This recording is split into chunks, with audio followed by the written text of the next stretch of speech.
como ya es bastante obvio, creo, a esta altura, me interesan muchísimo los temas de neurociencia, de tratar de entender cómo funciona nuestra mente. Me interesa también muchísimo las discusiones sobre la tecnología y la inteligencia artificial. Y también me encanta el mundo de los productos y los consumos culturales. En general, miro esas cosas conversando con neurocientíficos, con tecnólogos o con gente que está inmersa de alguna manera creando esos contenidos culturales. Hoy me voy a dar el lujo de conversar con Tomás Balmaceda, que es filósofo y le interesan esos tres temas. Así que espero que hoy tengamos una linda conversación de esos temas que ya venimos conversando en otros episodios de Aprender de Grandes, pero desde otra perspectiva. Espero que lo disfruten. Esto es Aprender de Grandes, el podcast donde comparto lo que aprendo mientras intento aprender durante toda la vida y lo que converso con gente que admiro. Hola, Tomás. ¿Cómo estás, Jerry? Un gusto estar acá, re contento. Igualmente hace mucho que tengo ganas de tener esta conversación. Como te decía antes de empezar, nos conocimos, por más que vos no te acuerdes, hace ya 10 o 12 años en la época de Oblogo, que era una revista que hacía con unos amigos. Y desde ese momento que me dio mucha intriga tu persona y tu personaje, las dos cosas. Y también el tipo de cosas que hacías y seguís haciendo y fuiste profundizando. Y me gustaría empezar con una pregunta grande, como suelo hacer, y que después nos lleve a donde nos tenga que llevar. Y es, en tu caso, me intriga mucho cómo es la perspectiva de la filosofía sobre esas áreas, ¿no? Sobre los consumos culturales, sobre el entendimiento de la mente, sobre cómo interpretamos la tecnología, la inteligencia artificial, y le damos sentido a todo eso. ¿Y qué aprendiste en el camino de estar en el barro de esos temas? Es una pregunta grande, pero no sé, a veces hay cosas que uno le da sentido una vez que ya sucedieron, ¿no? Y también es algo recontrahumano, ¿no? Nosotros somos como animales que todo el tiempo le estamos dando sentido. Eso es el lenguaje, ¿no? Tratar de consolidar aquellas experiencias que tenemos y sentir que tienen esta estructura que a nosotros nos parece natural hoy, pero que no está en la naturaleza ni está en la realidad de un principio, un nudo, un desenlace, ¿no? Eso está todo el tiempo dando vueltas. Y es el lenguaje el que nos permite, ¿no? Como resignificar todo lo que estamos procesando y viendo, lo cual está buenísimo porque es un espejo en el cual nosotros lo reconfiguramos para que justamente sea algo digerible, pero también tiene como un pequeño obstáculo, y es que cada uno resignifica la realidad, el mundo, con las herramientas que tiene, como puede, y a veces te encontrás con otras personas que lo resignificaron distinto, ¿no?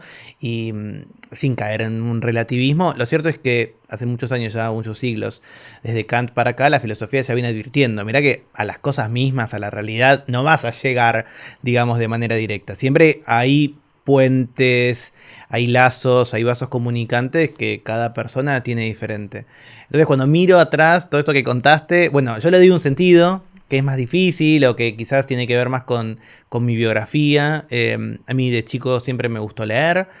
Siempre me gustó preguntar, era nada, el típico, soy el hijo mayor de 5 hijos y siempre era el por qué, el preguntón, quizás el que desarmaba cosas, como muchos chicos, ¿no?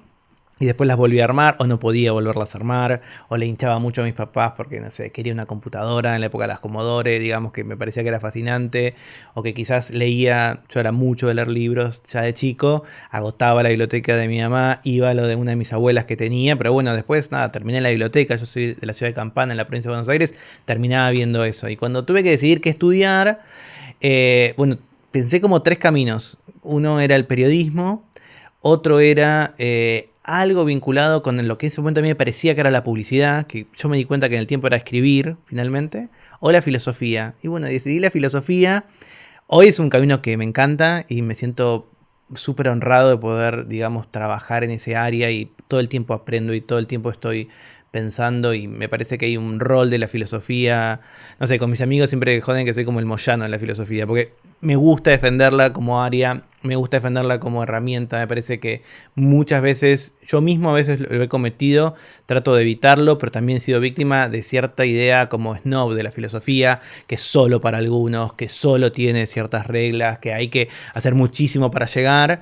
Y bueno, trato de pensar que la filosofía debería estar, digamos, como un rol mucho más central en la educación, en la formación cotidiana de las personas, ¿no? Por el hecho mismo de preguntarse.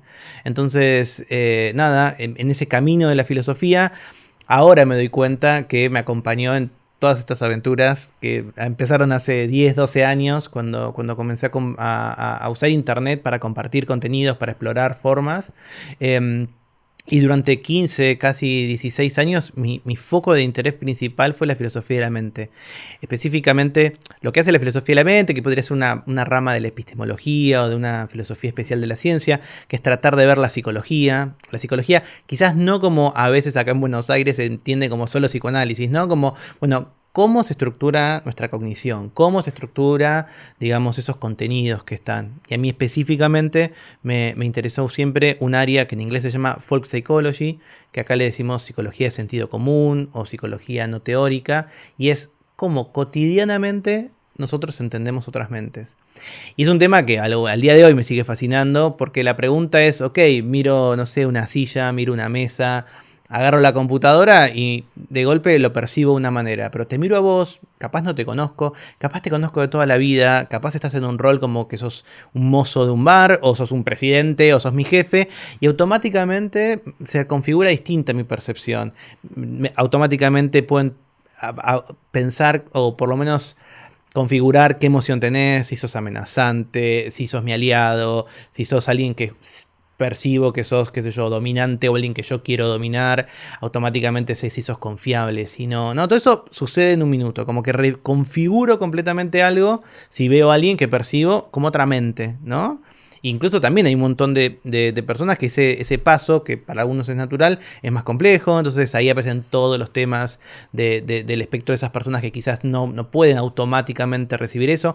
Una dotación totalmente biológica, porque hay estudios justamente que muestran que un niño de 40 minutos, o sea, recién venido al mundo, ve una cara y puede imitarla, ¿no es cierto? Hay ciertas imitaciones faciales. Y vos decís, bueno, ¿pero qué tiene que ver con la mente? Bueno, nuestro rostro nos habla un montón de lo que está pasando en nuestra cabeza. Somos una especie diseñada para eso.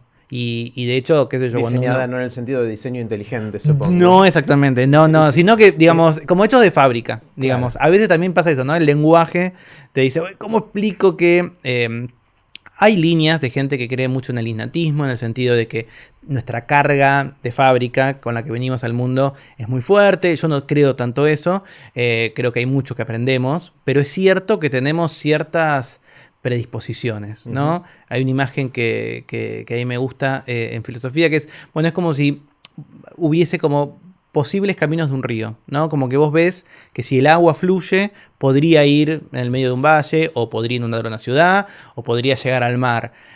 También necesitas eso que lo dispare, ¿no? Que el agua llegue a esos espacios. Entonces, siempre me interesó y durante mucho tiempo trabajé, hice mi tesis de licenciatura, mi tesis doctoral, tengo una tesis de 400 páginas que no leyó nadie, pero bueno, la tengo ahí, que me costó un montón y siempre pensé eso, ¿cómo es ese conocimiento preteórico? ¿Cómo lo puedo entender? ¿Cómo es que yo percibo a los demás?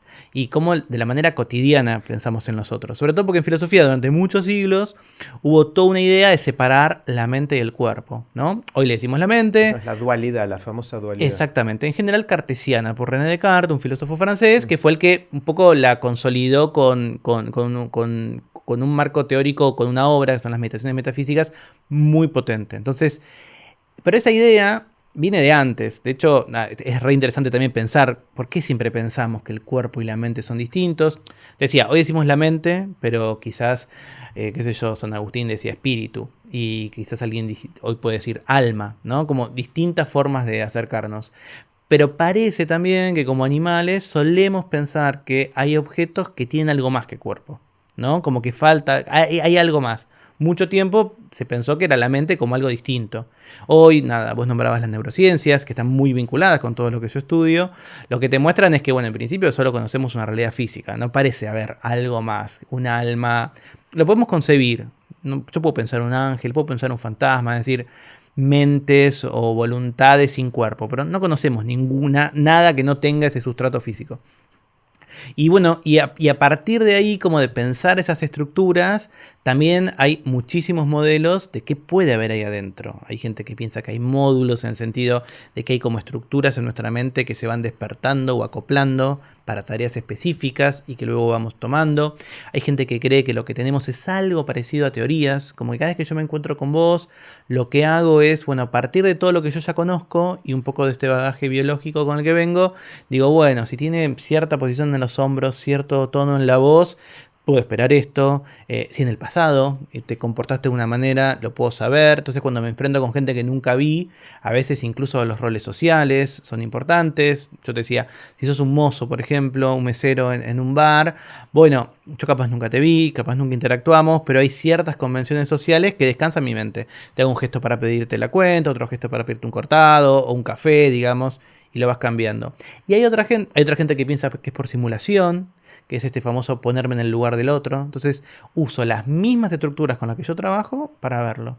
Y gente que trabaja, que seguramente charlaremos mucho de eso, que tal vez son historias las que hacemos. Eso es lo que se llama el narrativismo. O sea, tratar de pensar que finalmente me entiendo a mí y a los demás pensando en cómo cuento esa historia y cómo uso ese lenguaje. Y eso me llevó, ya te digo, pensar eso me llevó mucho tiempo. 15, 16 años me empecé a cansar. Empecé a sentir que leer esas cosas ya estaba. De las cosas que yo quería escribir, se las había escrito. Tuve la fortuna de conocer a las personas que, de conocer a filósofos, a filósofas que trabajaron esos temas, discutir con ellos, ir a congresos y presentarles mis ideas. Y ahí me pareció. Y ahí tuve que pensar un poco de grande, ya con 30 y largos, cuál era el siguiente capítulo, ¿no? ¿Qué otra cosa podía hacer con esas herramientas que tenía? Probé algo que no funcionó, que fue el arte, porque hay algo ahí también. Todo esto que te estoy contando de la mente, muchos que nos están escuchando, viendo, van a decir, bueno, y la empatía, y los sentimientos, y las emociones siempre están presentes. Y una manera de entender ese vínculo empático que se dan con las personas es con otro tipo de objeto. Hay dos objetos más distintos que vos tenés estos vínculos diferentes. Y uno es la obra de arte. Ves un cuadro y te emociona, escuchás una canción, una sinfonía o una canción de pop de la radio, te pone de buen humor. Todos tenemos esos 3 o 4 temas que te levantan o que te ponen para abajo si estás triste y le pones en loop. Entonces, bueno, me acerqué a la estética, traté de pensar eso, estuve 2 o 3 años y no pude, ¿viste? Cuando me hubiera encantado, pues, conocer y tener más herramientas para... De hecho, en algunas clases doy de estética porque aprendí un montón, pero me sentía que, no sé, como que no hacía pie, como que cada encuentro que tenía o cada lectura tenía que leer mucho más antes. Bueno, digo, ¿qué hago? ¿Viste? Crisis.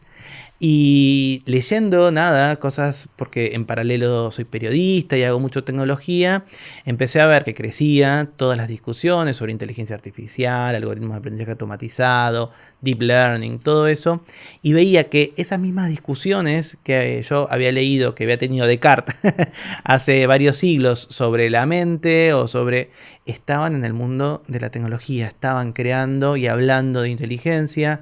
Para mí hablar de inteligencia o hablar de aprendizaje son términos muy complejos. Y acá yo veía que, como usamos en la vida cotidiana, se usaban así nomás. Y empecé a ver cómo justamente había reflejos de esas discusiones en todas estas personas que están tratando de crear artefactos inteligentes. Y justamente el otro tipo de elemento raro del mundo, que no es la obra de arte, que es un artefacto, para nosotros en filosofía artefacto es un tipo de objeto que no es natural, o sea, no es una piedra, no es un río, no es un árbol, sino que tiene adentro nuestra intención. Fue creado para algo. Quizás la intención se la diste después de creado. Vas a la cancha y una piedra que no fue creado para nada, la usás para tirársela a alguien. O Romeo para que Julieta le abra el balcón. No tiras una piedrita y la piedra se vuelve otra cosa. El primer artefacto, hay muchos debates que podría haber sido, pero suponete que alguien agarra, no sé, hace muchos años un homínido agarra un palo o un hueso y lo usa para poder caminar y logró algo que no podía porque estaba cansado, porque estaba herido. Entonces me puse ahí en ese momento a pensar, bueno, ¿cómo podría ser todo ese bagaje que yo tenía sobre qué era lo mental? Todas estas herramientas de la filosofía que, insisto, me encantan y me parecen muy necesarias a la hora de pensar todos estos ámbitos, y empecé a aplicarlos en tecnología. Convoqué amigos, a colegas, tengo un grupo, somos 5, que nos juntamos 2 veces por semana, horas de discusión, sacamos libros, sacamos artículos, porque estamos y se nos va abriendo un mundo de nuevos debates. En donde para mí la filosofía, que es una disciplina caprichosa porque vas a encontrarte distintos filósofos que te van a decir distintas cosas. Para mí es un trabajo conceptual, es agarrar conceptos, desarmarlos, pensarlos, ver si se usan bien, ver si se usan mal y tratar de descubrir algo nuevo de cómo se está pensando. Y bueno, y así llegué a trabajar ya hace 5 años en filosofía de la tecnología y estoy como hace 15 cuando empecé con la mente, que me parecía que había un montón de cosas para que yo pueda pensar o discutir, y tengo la suerte de que como estoy mucho en redes sociales, como siempre me gustó explorar, y así como estaba Oblogo como una revista hace 12 años, no sé, salen los podcasts y yo quiero investigar los podcasts y quiero hacer un podcast y lo hago. Eso también es mi espíritu. Newsletter. Bueno, yo tengo un newsletter. Bueno, como que voy probando esas cosas y trato, sí, de que esos contenidos confluyan en los temas que me interesan. Porque también algo que aprendí de grande es que uno tiene muchos intereses, pero en ocasiones el tiempo, nada, siempre finito. Y cuando ya algo te gusta mucho, o aprendiste mucho, o leíste mucho, sabes mucho, yo siento, esto es muy personal, pero lo defiendo mucho cuando discuto con colegas o con amigos.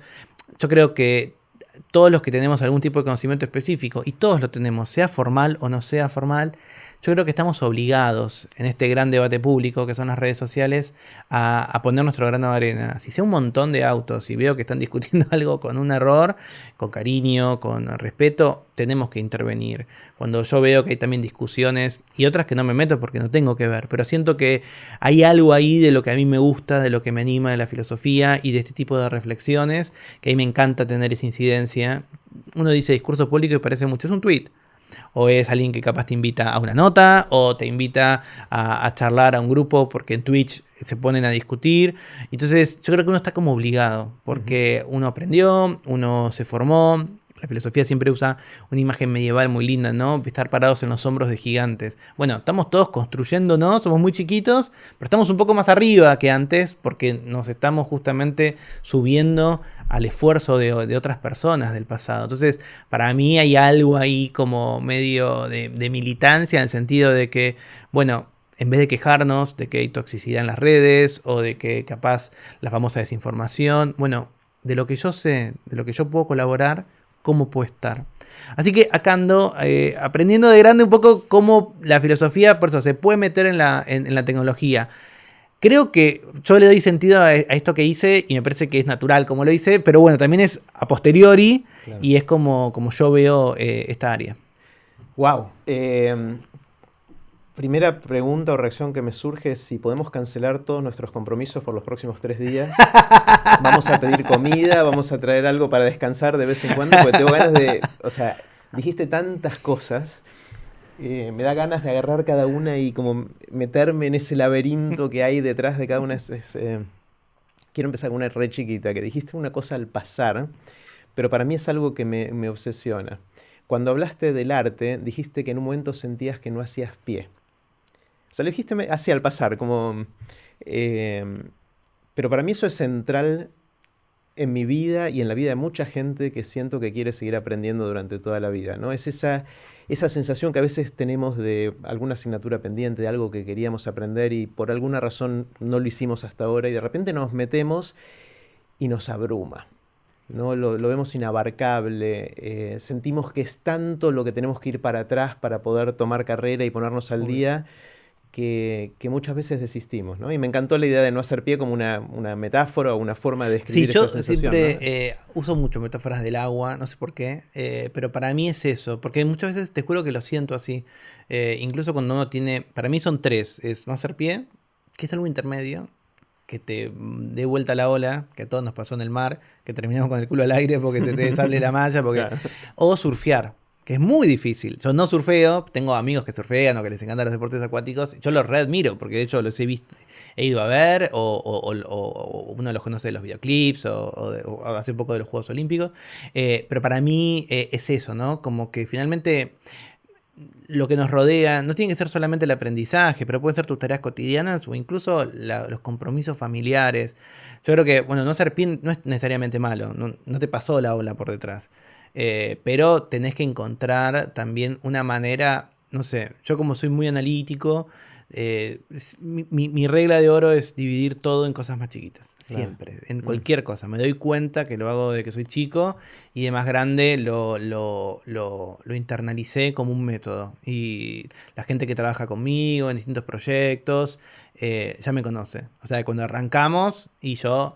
Nada, ahora en tiempos colaborativos, literal, tipo mis reuniones son, abro un documento compartido, en Google Docs, pero podría ser cualquier otro, lo pongo en pantalla compartida de toda la gente que está ahí, a veces somos 3, a veces somos 10, y vamos hablando y yo voy escribiendo, y voy tipeando y tipeando y tipeando y tipeando, y cuando termino de tipear, el plan de acción termina siendo una lista que voy sumando, poniendo cosas, y bueno, la gente que trabaja conmigo sabe que yo, digamos, los proyectos los encargo así, y encuentro satisfacción también en ir como tildando lo que hago. Y a veces no hacer pie es eso. Ok, en todo este mar, en toda esta agua en la pileta, ¿no? De última que no llegas en la parte de más profunda a hacer pie, ¿cómo lo abarco? Entonces, bueno, Claro. mi plan es siempre como compartimentar y arrancar de a poquito. Sí, creo que hay otra variable en esta discusión de hacer pie que tiene que ver con el nivel del agua, ¿no? O sea, obviamente es dónde está el suelo, pero también dónde está el agua. Y en este caso creo que tiene que ver con nuestro nivel de ambición de dónde queremos estar. Siento que, por lo menos yo me abrumo cuando tengo aspiraciones de estar en la... Iba a decir cresta de la ola, pero no quiero porque usamos la metáfora para otra cosa, pero quiero estar en la frontera de lo que está sucediendo. Entonces ahí sí, bueno, ahí tenés que, para pararte en hombros de gigantes ahí, tenés que construir a toda esa pirámide de gente Y además cuando vas a histórica. la pileta no querés hacer pie todo el tiempo, te aburrís. Después de un También, rato, también, nada, vas claro, probando, vas claro, probando un poquito más profundo. Cuando sí, sos chico, lo que más aspirás es que tu mamá, tu papá, tu cuidador te deje ir a lo hondo, ¿no? Tipo, es claro, como, ok, ¿cuándo me toca a mí? Entonces también, digamos, supongo que todos tenemos esa ambición o sentimos eso de, bueno, lo conocido ya está, voy en puntas de pie, o sea, apoyo todo el pie. Voy en puntas de pie, después vas probando, ¿viste? Si claro. flotás, cómo lo haces. Totalmente. O la otra estrategia, que hay algunos, en el mundo científico está mucho esta discusión, ¿no? De si vos querés estudiar un tema, cuánto para atrás vas a leer todos los Claro. papers, todos los artículos científicos escritos en esto, o cuánto te mandás, ¿no? Entonces hay una pequeña tensión. Si decís, hasta que no lea todo lo que hay escrito en esto no avanzo, no llegas No. nunca, pues ya es infinito, o prácticamente infinito lo que hay escrito antes. En el otro extremo, si decís no leo nada, tenés mucho riesgo de estar haciendo cosas que ya se hicieron, de reinventar la rueda, Sí, de decir totalmente. obviedades. Entonces, ¿cómo es el equilibrio entre esas dos cosas? Yo diría entre hacer pie o mandarnos con los bracitos. Ahí te tiro Exactamente. otra metáfora, Exactamente, ¿no? Es decir, bueno, exactamente. voy a flotar como puedo y no me preocupo por tocar el fondo y ver cómo me arriesgo a repetir un poco cosas que ya se hicieron, pero privilegio ser original, por ejemplo, para no contaminarme de todo lo anterior. Totalmente. Y yo creo que ahí también quizás, nada, estamos inventando juntos una Me metáfora. Me encanta, estoy divierte. trabajando. Después me pasas el documento con nuestras Yo ya cosas. lo tengo en la cabeza. No, pero pienso esto, y es algo bien que para mí es una de las enseñanzas de la filosofía. ¿Viste? Nunca pensás solo.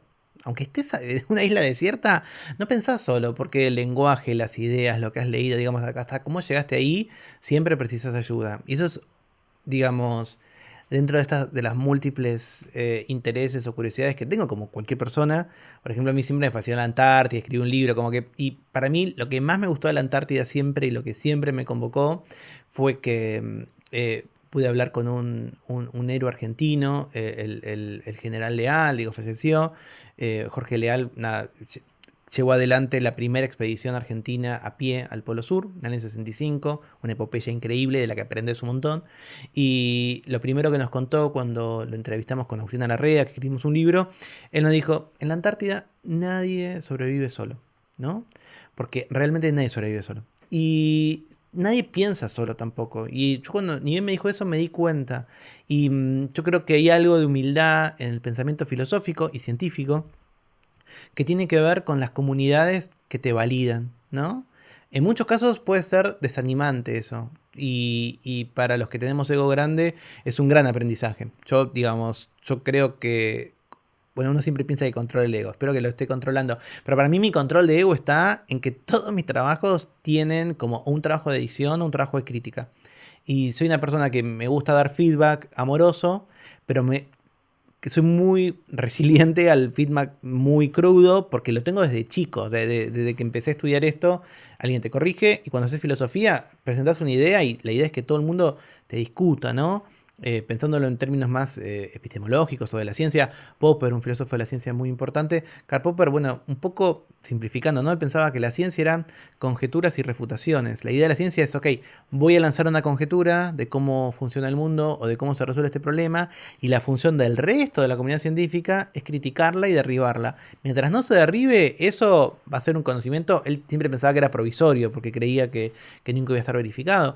Y hay algo acá también de esos pensamientos, ¿no? Cuando vos contás en filosofía qué estás pensando, qué estás haciendo, todo el tiempo estás con gente que te lo va a criticar. Y no, eso no quiere decir que es algo malo. Hay gente amorosa muchas veces, a veces no, pero bueno, muchas veces son gente amorosa, gente que te dice, bueno, ¿y qué pensás? Y después también hay mucho de ese trabajo de decir, bueno, ok, qué sé yo, Jerry me dijo esto, ¿voy a ceder a eso o hay algo, ¿no?, que voy a tratar de defender? Y a veces la filosofía y nuestra vida cotidiana es como ese capricho de sentir que tenés una intuición. Realmente siento que esto es así, entonces voy a tratar de encontrar la manera de mantenerlo con estas herramientas, ¿no?, de la argumentación, ¿no?, de herramientas válidas. Y yo creo que hay algo ahí también de que nos faltaría en nuestra metáfora del agua, es, bueno, cómo, qué pasa con el resto de las personas o del resto de ese conocimiento. Porque realmente si pensás que tuviste una idea original, estás muy lejos, estás muy lejos. Siempre pensamos con otros, siempre estamos como, nada, continuando una cadena, ¿no? Yo no creo que la cadena tenga un fin, ¿no? O que esté diseñada, ni que llegue a algún lado, ¿no? Eso también. La filosofía creo que te enseña eso, que ese famoso polo de la verdad, ¿no? Como que hay gente que creía que podía llegar a la verdad. Muchísimos filósofos en la antigüedad y en la Edad Media, sobre todo, en la modernidad menos, pensaban, ¿no?, que podías alcanzar la verdad. Hoy no parece que hay un solo recorrido, ¿no? Que uno puede pensar, para usar términos de las series de Marvel, como en multiversos, ¿no? Como que hay muchos universos y cada uno tiene esa realidad. Pero siempre estás pensando con alguien, nunca Mm. estás pensando solo. Sí, sí, está buenísimo todo esto y quiero ir a otra de las cosas que mencionaste que tiene que ver con la inteligencia artificial y cómo lo miramos desde o cómo lo mirás desde la filosofía. Me impactó mucho una cosa que dijiste en tu charla de TEDx Río de la Plata, cuando dijiste que quizás ya haya otras inteligencias alrededor nuestro, humanas o no humanas, pero que quizás no las podamos reconocer, distinguir, identificar. Y digo, o sea, podría pasar eso, ¿no? Y siempre me gusta jugar a cómo nos ve un animal que quizás no tiene el desarrollo cognitivo que tenemos nosotros, y un perro o una hormiga, digamos, qué se le pasa por la cabeza si existe ese concepto Sí, respecto a sí. nosotros y qué nos pasaría a nosotros cuando llegue algún tipo de inteligencia extraterrestre, terrestre, natural, artificial, lo que fuera, que vea el mundo de una manera más compleja que la que usamos nosotros, ¿no?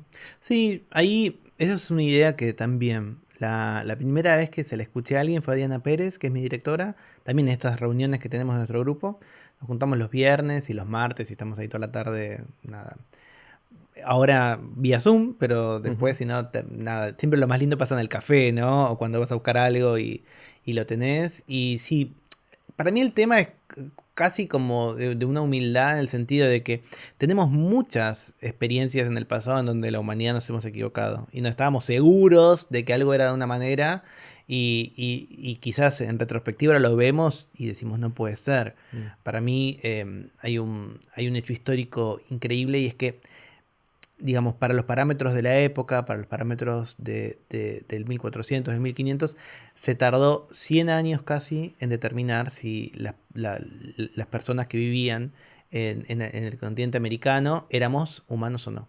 Y eso se resolvió por un decreto papal, porque el papa, nada, le llevaban indios, indias de acá de América, y la verdad es que él fue el que terminó diciendo, se hacían cosas con los indios y con las indias, porque mucha gente genuinamente no creían que eran personas, no solo por maldad o por crueldad o por interés, sino porque realmente la idea de lo que era igual a mí era lo que estaba en Europa. Y lo que Claro. estaba en otro lado era, no, nadie pensaba que eso existía. Entonces aparecieron y hasta que el Papa no dijo, tienen alma. Digo, y traigo eso porque ese era el criterio histórico, ¿no? Que mi criterio para que determinar si una persona es un ser humano o es alguien digno de que vaya al cielo, de que cumpla todas esas cosas, es que tenga alma. Y genuinamente hubo décadas de gente que creyó que no tenían alma, que era otra cosa. Y vos decís, no puede ser, Tomás. ¿Cómo puede ser? Si eran iguales a nosotros, ni al menos órganos se mostraban. No, no podían ser percibidos, porque el criterio que habíamos puesto era que, por ejemplo, esta autoridad decía si tenían o no. 100 años pasaron, hasta que finalmente se dijo. Entonces, cuando uno piensa ahora, bueno, ¿cuál es el criterio de que alguien sea inteligente? En muchos casos el criterio es como, digamos, estos conocimientos propositivos, los que usamos en el lenguaje, donde yo pueda construir ciertas estructuras que después se repiten, que eventualmente se sofistican, que pensamos que tenemos un catálogo bastante amplio de palabras, entonces potencialmente infinitas combinaciones de todo lo que yo podría decir. Eso es lo que nosotros pensamos que es inteligente. Entonces, es como plantear un tipo de concurso en el cual siempre nosotros vamos a ganar, porque realmente el resto de los animales que conocemos en la faz de la Tierra no tienen conocimiento proposicional. Tenemos los homínidos ahí superiores, los gorilas, los chimpancés, los orangutanes, que comparten mucho material genético con nosotros y que tienen algunas conductas que podríamos pensar no se acercan a un conocimiento proposicional tradicional, pero hay puentecitos. Pero incluso así no pensamos que eso es así. Hoy mucha gente no diría que son inteligentes. Entonces digo, bueno, ¿qué pasa si después, nada, dentro de 100 años, alguien dice, che, ojo, alguien, no creo que sea un papa, capaz es una comunidad científica, ¿no? Che, ojo, mirá que esto era inteligente. Entonces nuestros bisnietos van a decir, pero ¿cómo eran tan tarados? Que no sabía. 100 años en darse cuenta que el orangután era inteligente. Y capaz te ponen a otras cosas, ¿no? O un algoritmo, o un sistema de algoritmos muy complejo. Entonces yo creo que hay que estar atentos a eso, porque realmente lo que a nosotros nos parece recontra natural, y ahí si querés, nada, volvemos a cómo charlamos, ¿no? Al comienzo de hoy. Bueno, finalmente no podemos acceder siempre a las cosas, ¿no? Siempre tenemos todo, está todo mediado. Tengo muros, tengo nada, lazos, tengo estructuras, puentes, bueno, te puedes perder en la traducción de todo eso, ¿no? Y puedes cometer errores. Y yo creo que hay algo de eso que tenemos que estar atentos porque estamos avanzando mucho en la manera en la que estas estructuras detectan patrones y luego los procesan y los repiten o lo vuelven a detectar, ¿no? Para pensar que un poco eso es lo que hace un algoritmo de aprendizaje automatizado. Y digo, bueno, y cuando empieza a generar estas cosas nuevas para los cuales no fue explícitamente programado, ¿no? O sea, toma todo este bagaje y repite cosas y empieza a encontrar cosas nuevas. ¿Qué sé yo? Quizás pase eso, ¿no? Que estemos frente a nuevos tipos de inteligencia en donde realmente alguien en el futuro vaya a decir, futuro inmediato, ¿no? No muy lejano.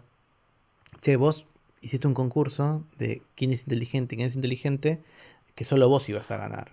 Estaban mal. Y te digo, y cuando en mis viejas épocas de filósofo de la mente, sigo siéndolo, ¿no? Pero digo, que escribía más, nada, me acuerdo mucho de discusiones con Laura y con Mariela, las chicas cordobesas que ya trabajan en inteligencia animal, son filósofas muy buenas. Bueno, a mí, por ejemplo, no tengo capaz tantas intuiciones de que ciertos animales tengan conceptos, ¿no? Pero es una intuición personal. Pero bien podría pasar, ¿no? Y hay incluso personas que creen que hay inteligencia en los vegetales, en los árboles. Tengo un compañero de trabajo que se llama Maxi, y Maxi trabaja eso, ¿no? ¿Por qué? Porque detectan que, por ejemplo, hay ciertas estructuras de bosques en donde hay conexiones por debajo de la tierra, las raíces, bueno, un árbol precisa algo, una especie de ese árbol precisa algo, que un ejemplar de esa especie precisa algo, entonces, bueno, vía las raíces, otros que tienen ese elemento o ese componente se lo pasan, en general parece que tienen una estructura en donde para soportar los vientos los árboles de afuera tienen cierta estructura y los de adentro tienen otra. Una cosa que siempre es impresionante, las hojas de los árboles no se tocan. Vos vas a cualquier bosque, mirás para arriba. Yo lo hago siempre que veo muchos árboles.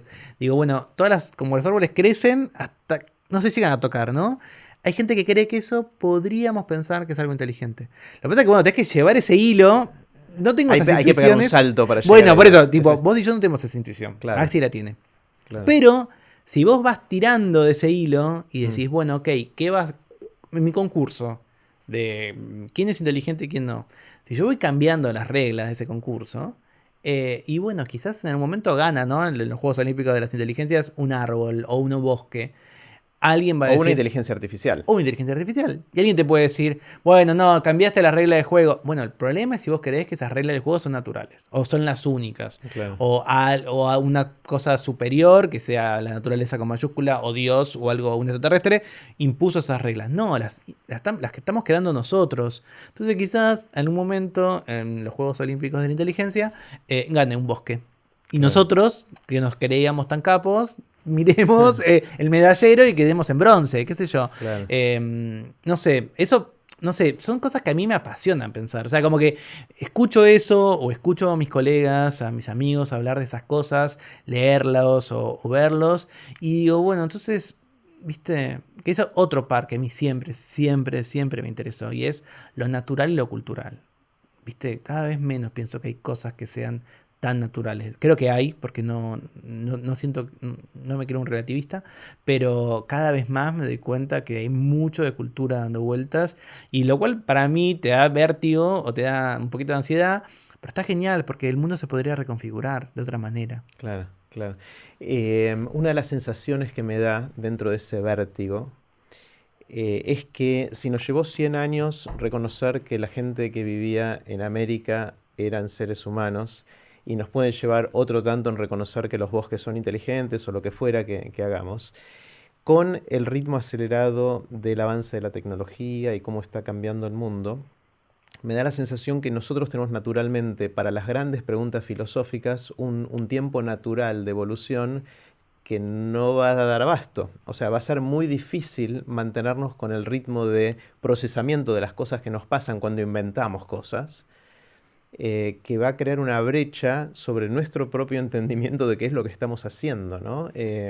Sí, yo a veces pienso eso también, Charlie. A mí lo que me pasa es que yo ahí soy optimista empedernido, o Ujú. cabeza dura del optimismo, y creo que vamos a llegar a un punto en donde vamos a tratar de que estas reflexiones, que a mí me gusta pensar que son filosóficas, pero podemos pensar que son otro tipo de reflexiones, van a tener que estar de la mano con los avances tecnológicos Mm. y vamos a tener que frenar. Lo digo de manera sin pensarlo mucho, porque no me detuve a pensar, pero siempre creí que eso pasaba un poco, que pasó un poco con los potenciales peligros de la energía nuclear. Yo no viví esa época, yo nací en el 80, pero veía las películas, esas cosas en donde genuinamente, digamos, muchas personas del planeta pensaron que se venía el final. O sea, era una guerra o era un conflicto que en un momento parecía inevitable, y de hecho, nada, aniquiló a Estuvimos millones de cerca. personas. Estuvo muy cerca. Y algo lo frenó, ¿no? Digo, yo ahora cuando veo las discusiones sobre el calentamiento global, digo que parece ser una amenaza aún mayor. Digo, bueno, espero que también, digamos, como cuando uno está por meter la pata y tipo un poco de miedo te retraes o haces algo que te da cuenta. Yo creo que quizás en estos debates, ¿no? Si la inteligencia artificial, cuán regulada debería estar por si eventualmente tiene consecuencias imparables o indeseadas. Yo creo que siento por optimismo que va a suceder algo así. O sea, que esa De ambición... regulación, de que se regule. Sí, de tratar de que esté acompañada por una reflexión que te diga, mira, hasta acá, vamos a pensar. De todas maneras, muchas veces también los mismos artefactos nos ayudan a pensar, ¿no? Como que Mm. quizás hay algo ahí de colaboración que podamos hacer, ¿no? Como que esas reflexiones, haya algo en lo que creamos, que no, o que queramos de crear, que podamos, que te puedan acompañar. Sí. Pero yo creo que nos vamos a pegar un julepe, un susto, y vamos Sí, a yo, retirar. o sea, quiero ser optimista, pero me cuesta en Claro. algunas cosas. Y creo que la analogía entre el riesgo nuclear de su momento, que sigue estando, pero está bajo control, o tenemos otros que nos preocupan más, Sí. digamos. La diferencia entre el riesgo nuclear de ese momento y el riesgo ahora del calentamiento global o la crisis climática y ecológica, o el riesgo de la superinteligencia haciendo cosas que no nos gusten, es distinto conceptualmente por varias razones. El riesgo nuclear era algo que había pocas personas que tenían el poder de hacer un daño muy grande, que inclusive era grande, pero no era tan grande como el daño que pueden hacer estas otras cosas ahora, pero eran pocas personas. Entonces, es verdad que podría haber sido un desastre, y estuvimos cerca de que lo fuera, y quizás en otro de los multiversos lo fue, digamos, en este por suerte no. Pero podría haber sido, y no fue. Pero ahora esto es mucho más descentralizado. La capacidad de hacer daño depende del comportamiento de un montón de gente. Por el lado del calentamiento global o la crisis climática, somos muchos los que tenemos que cambiar comportamientos muy arraigados y eso lleva un montón de tiempo y ni siquiera estamos en la trayectoria correcta, por un lado. Y en el caso de la inteligencia artificial, es muy difícil de regular, porque ¿quién regula eso? O sea, ¿es un gobierno? ¿Son las Naciones Unidas que no tienen poder para hacer eso? ¿Y cómo haces para asegurarte de que esas reglas se cumplen? Porque cualquiera en su casa puede seguir el desarrollo y no tenés manera de controlarlo. Sí, yo está bien, como te dije, soy optimista como vos, pero capaz más inocente o más ingenuo. Yo creo que está descentralizado de alguna manera, digamos, no sé. Igual nada, dije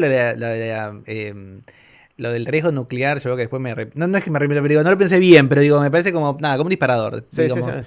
porque no conozco tanto de esa historia. Digo, capaz había, no sé, qué sé yo, 6, 10, 100 personas con el botón rojo, ¿no? Con el acceso a un botón rojo, boom, algo así. Acá parece que son millones de personas que eventualmente pueden poner un grupo de compus a generar algo. Eventualmente todo eso también se termina, para que tenga un gran alcance, termina siendo que necesitas unas plataformas, unas compañías especiales, que no son tantas.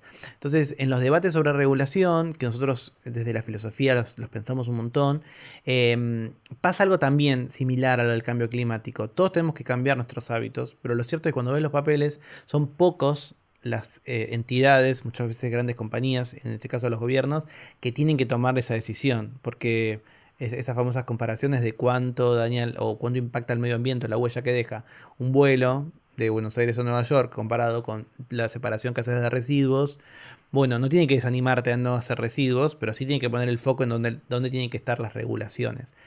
A mí con el tema específico de regulaciones, es un tema que la verdad es que no conozco tanto derecho, pero nos apasiona y tratamos de meternos desde la filosofía, desde un punto de vista que yo creo que es muy relevante y muy necesario, y es qué tiene que decir América Latina de eso.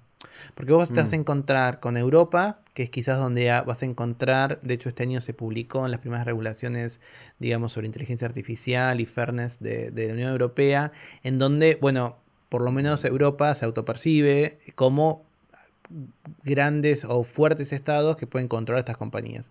Y si seguís las notas periodísticas vas a ver que regularmente hay, ¿no? Como multas o regulaciones contra los grandes de Internet. Del otro lado está Estados Unidos, donde están esas compañías y que en general parece tomar otro camino. Y es, ok, la autorregulación, ¿no? Ok, con todos estos problemas, porque de golpe tenés un presidente que tuitea discurso de odio y hay todo un debate porque después hay otros con igual o semejante poder que no usas la misma vara. Otro debate. Ahí lo que nosotros planteamos siempre, nosotros decimos la mirada desde el sur, ¿no? Para tratar de pensar que no tiene que ser, los argentinos solemos pensar que somos nosotros los importantes, ¿no? Pero digo, la mirada del sur en el sentido de, bueno, ok, América Latina tiene un rol distinto. No parece que tengamos los gobiernos que tiene Europa, no parece que tengamos ese poder, pero tampoco parece que tengamos las compañías tan fuertes de Estados Unidos. Pero desde Argentina, desde México, desde Chile, Perú, desde Colombia, se hace un montón de partes de ese software.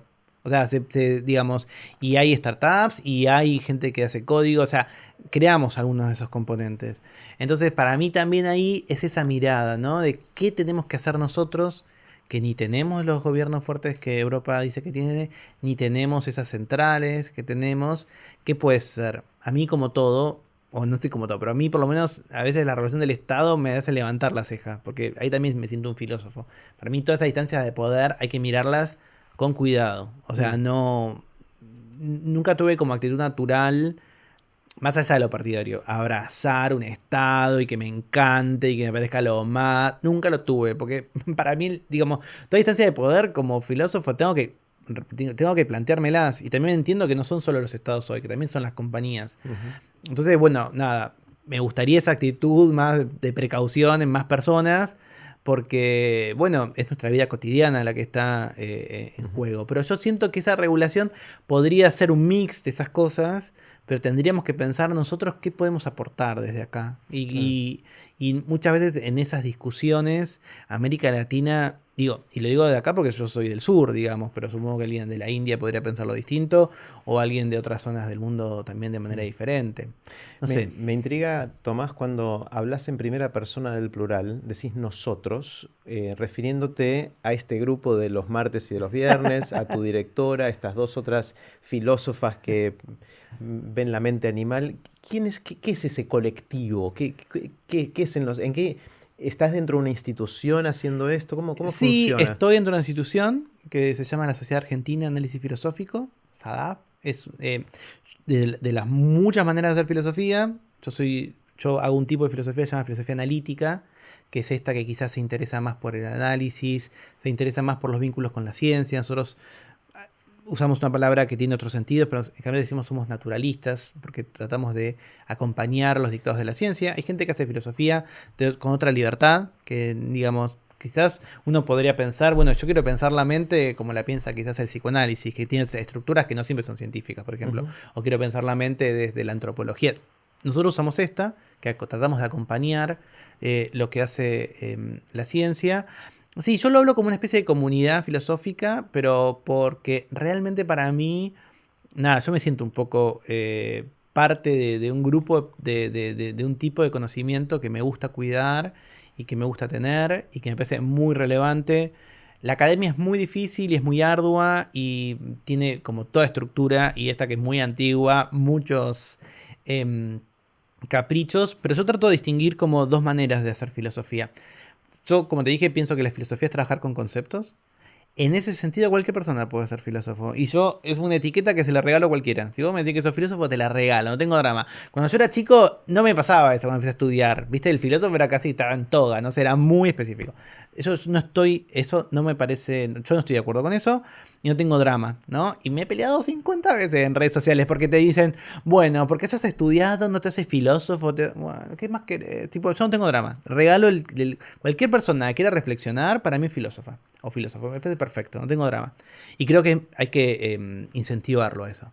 Para mí está muy vinculado con esto, con la buena argumentación, con dar razones y que después cuando vos das razones no te das cuenta, pero estás adhiriendo a otras estructuras, ¿no? A otro marco conceptual. A veces te das cuenta y a veces no, pero viene así. Entonces, cuando hay debates públicos, por ejemplo, no sé, interrupción legal del embarazo, o qué sucede con las drogas, o incluso cuando se piensa de educación, yo me encanta ver, bueno, la gente cómo trata de dar argumentos, de pensar eso, y está buenísimo también cuando te das cuenta, ah, mira, yo, si mi corazoncito me dice que esto está mal, es porque en el fondo estoy pensando que las personas son estos, o que el bien es esto, que la justicia es esto. Eso me divierte verlo. O sea, me parece atractivo y productivo que las personas entiendan que sus intuiciones a qué responden y que Ujú. además las podés cambiar. Porque de golpe, digamos, si en debates así públicos muy grandes, como eutanasia, digo, bueno, a veces voy a decir, no, está Tom, no está mal. Y yo digo, pero ¿por qué está mal? ¿Vos qué pensás? ¿Qué hay? ¿Qué es la mente? ¿Qué es el espíritu? ¿Qué es el alma? ¿Qué es el cuerpo? Ta, ta, ta. Y capaz alguien hace un clic y dice, ah, no, yo, ahora que me lo decís, pienso esto otro, ¿no? O bueno, o se mantiene en su posición y gana nuevos elementos. Ahí hace un ratito, Tomás, mencionaste al pasar la educación y cómo esto debería ser una parte importante de la educación, de ayudar a vivir una vida examinada, ¿no? Como dice algún filósofo, de poder hacernos preguntas y todo eso. Yo no recuerdo, o sea, sí recuerdo haber tenido en la secundaria alguna materia de filosofía, pero que me hacían estudiar alguna cosa de memoria de Sócrates o de Platón, Aristóteles, alguna de esas secuencias.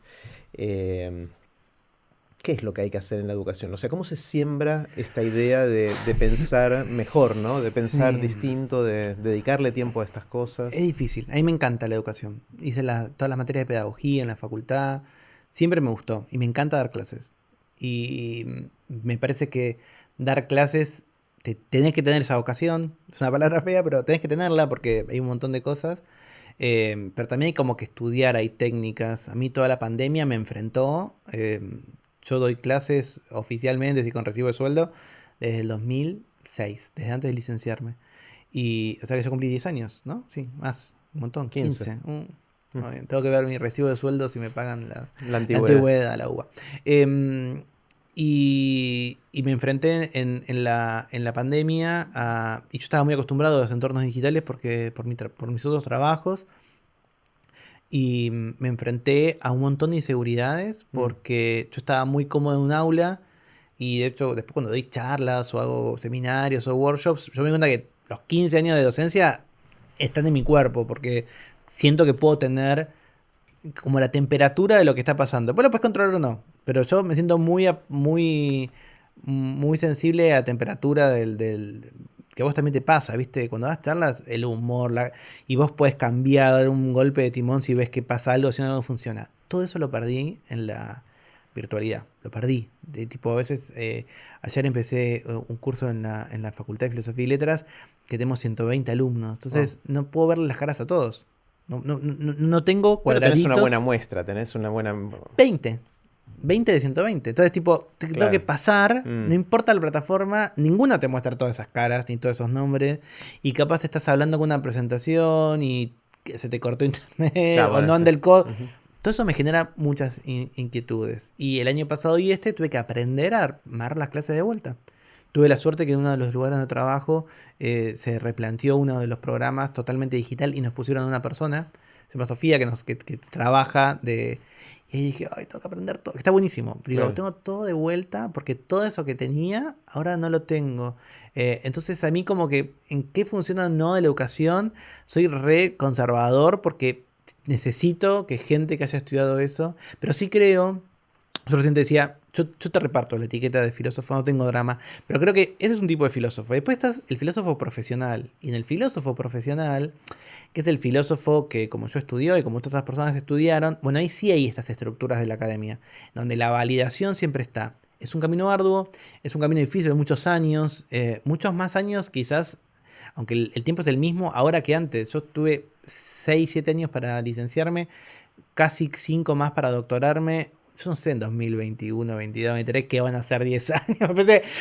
Veo a mis alumnos que arrancan y digo, ay, todo lo que te falta, ¿qué será el mundo? ¿No? Porque me parece Claro. que eso es más difícil. Pero si vos querés ser filósofo profesional, bueno, es otro camino. Y en ese camino, la validación de tus pares es clave. Por esto que decíamos, porque nunca pensás solo y porque también hay herramientas muy específicas que tenés que adquirir para poder llegar a cierta sofisticación. Que no quiere decir que, wow, es un super genio. Son herramientas, pero tenés que alcanzar esa sofisticación. Entonces, creo que cuando uso la primera persona del plural, hablo de este colectivo, de mis colegas, con los que trabajo mucho, porque realmente... la idea esta del filósofo que está solo en una cueva y escribe y te encuentra sus escritos póstumos y cambia el mundo, pasó 2 veces. Mm. Y ya no va a pasar más, ¿no? Y qué sé yo. Y a mí también eso me genera, y aprendí un montón. Yo siempre creí que filosofía para niños era muy difícil, porque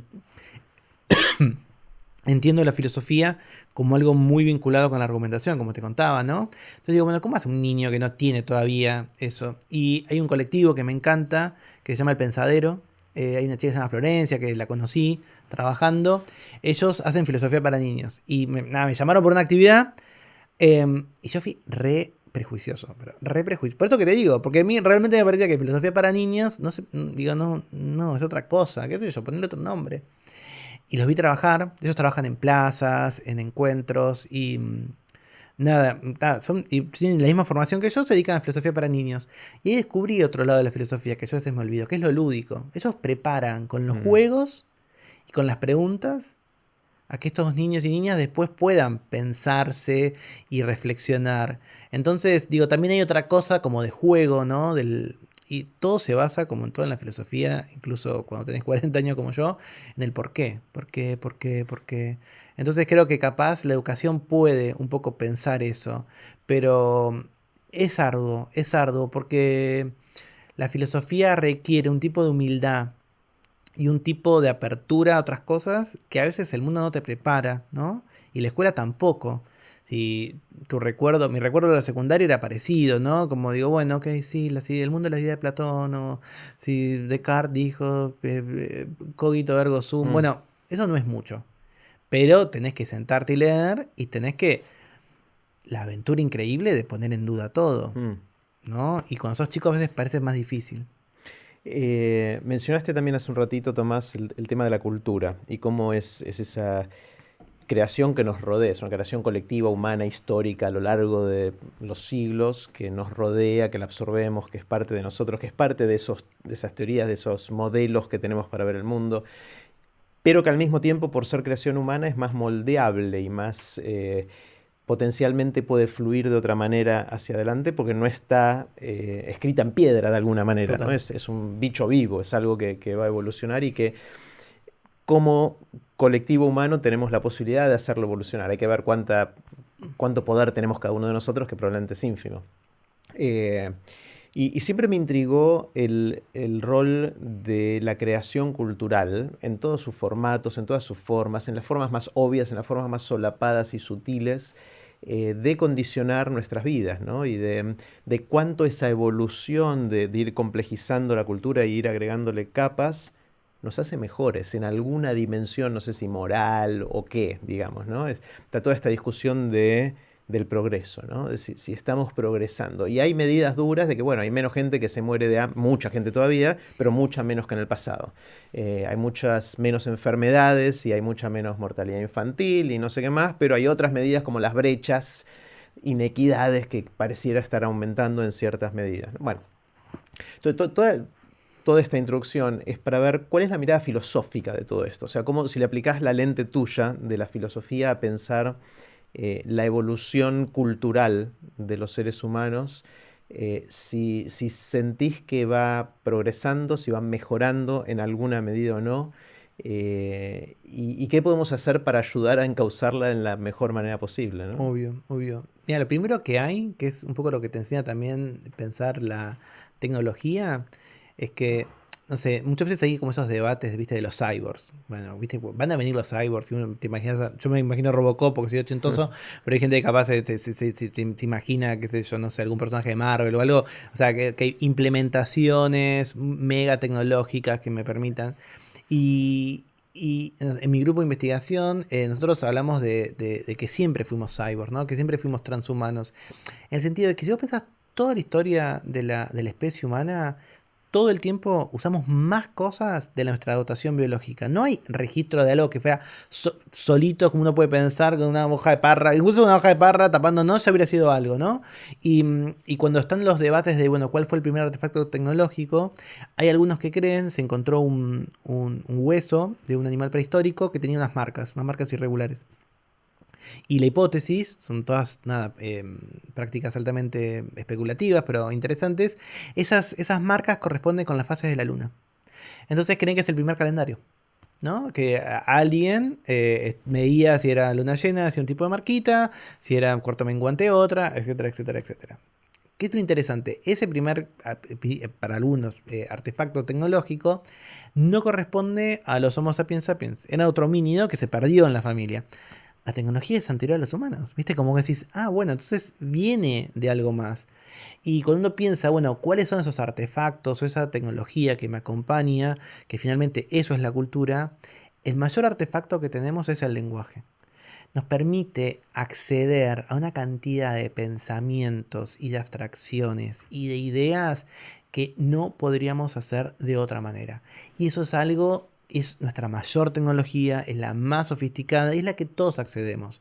Entonces, cuando uno se imagina algo o piensa algo, incluso cuando sentís algo, cuando yo te contaba que trabajaba mucho filo de la mente, mucho tiempo me dediqué a una edad muy particular, que es entre los 3 años y medio y 5 de vida, que es cuando los niños adquieren el concepto de falsa creencia. O sea, que pueden entender en algún momento de ese momento que las personas piensan distinto que uno. Porque si no, hasta ese momento vos pensás que la realidad y lo que vos pensás es lo mismo. Entre los 3 años y medio y 5 descubrimos que la gente puede mentir, que puede estar equivocada, ¿no? Hay un montón de experimentos. Yo me enfoqué específicamente en investigación en ese momento. ¿Y qué es lo importante? Que es solo el lenguaje el que te permite concebir un montón de tus elementos, ¿no? De vuelta, esas etiquetas. Y cuando vos ves, ok, no sé, la alegría, la tristeza, ponele que son, digamos, detectables casi automáticamente, esas se llaman emociones básicas, algunos dicen 6, otros 12, algo en el medio, de cosas que vos ves y nos pasa, veo un perro triste, veo un orangután contento, incluso puedo ver un elemento de la naturaleza que me hace acordar a alguien que está sonriendo. Ahora hay otros, por ejemplo la envidia, todos esos sentimientos, los celos, son altamente culturales. ¿Cómo accedo? Pero lo siento, estoy celoso. ¿Cómo es que siento que tengo celos? Tengo un aparato conceptual basado en el lenguaje que me lo permitió conocer. Quizás lo vi por una película cuando era chico, una película de princesa, quizás me lo contó mi mamá en un cuento, quizás lo vi porque estaban hablando. Tomo el concepto celos, tomo la etiqueta celos, tomo la etiqueta envidia y sea que aplicársela y me la aplico a mí mismo.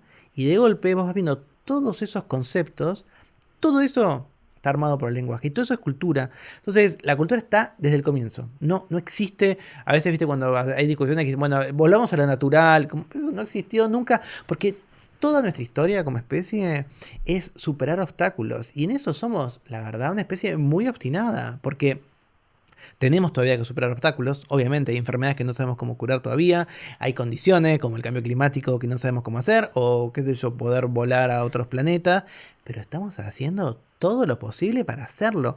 Eso es increíble. O sea, tipo, y ahí está la cultura. Entonces, cuando vos decís, bueno, ¿qué es cultura o qué es tecnología? Que van de la mano, ¿no? O sea, cuando estamos haciendo ciencia para qué, bueno, para cambiar el mundo. Y en ese cambiar el mundo, vos hablabas de recién de lo moral, si está bien o no. Para nosotros lo importante es entender que, viste, yo te contaba, ¿no? Los artefactos son esos objetos a los que les imprimimos nuestras intenciones.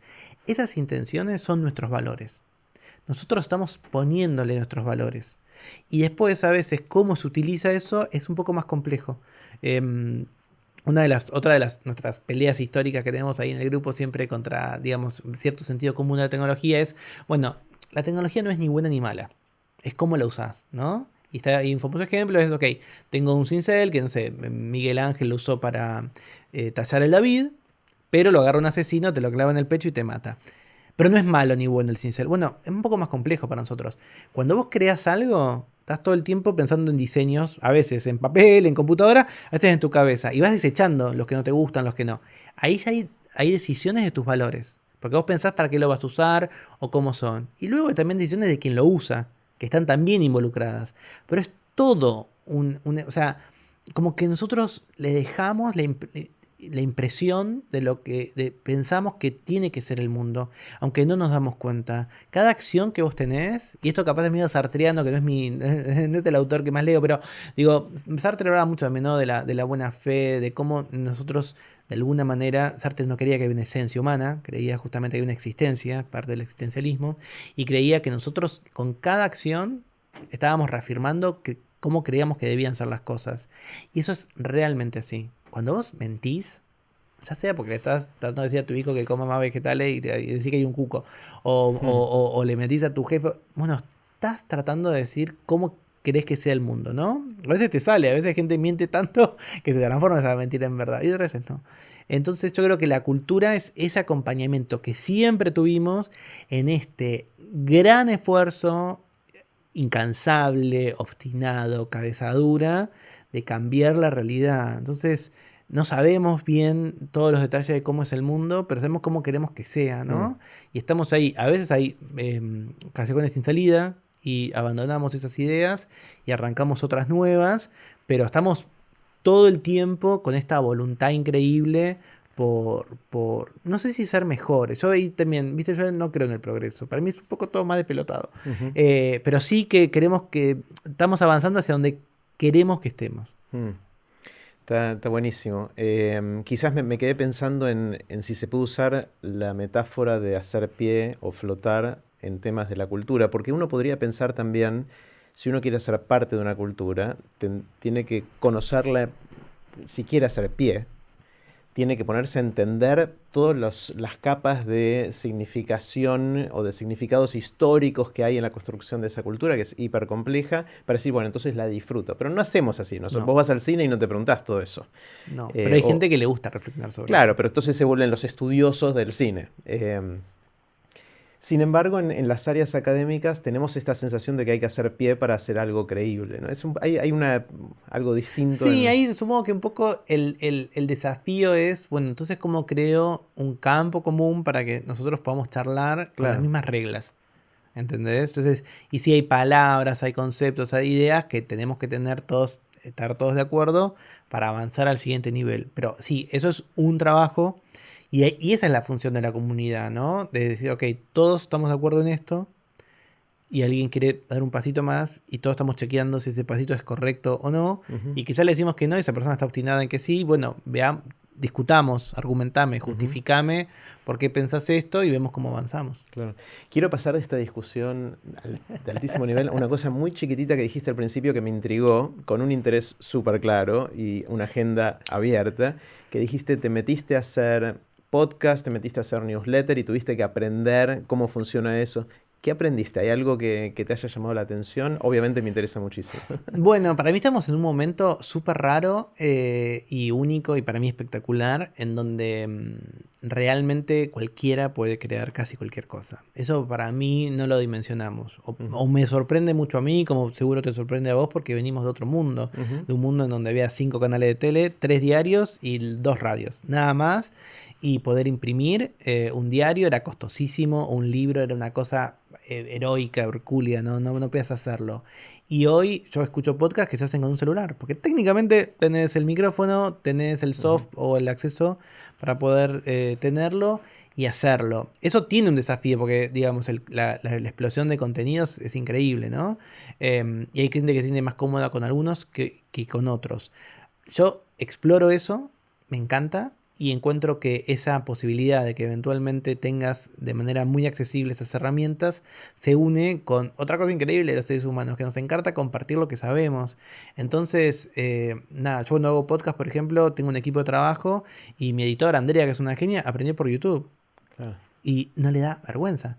Y cuando doy clases de podcast, a veces tengo un tallercito para adolescentes que doy en una ONG que me encanta, y yo les digo, bueno, ok, no sé, tal cosa el micrófono o tal cosa, yo no sé, búsquenla y vuelven y te dicen, este español le dice así, este argentino, hay un inglés pero está subtitulado, alguien lo pone y realmente, esa libertad, charlando un poco justo lo que decíamos recién, ¿no? De ¿cómo haces pie para todo lo que tenés que saber? Bueno, hay algo también careta de la academia y es nombrar gente, que está bien porque hay autoridades.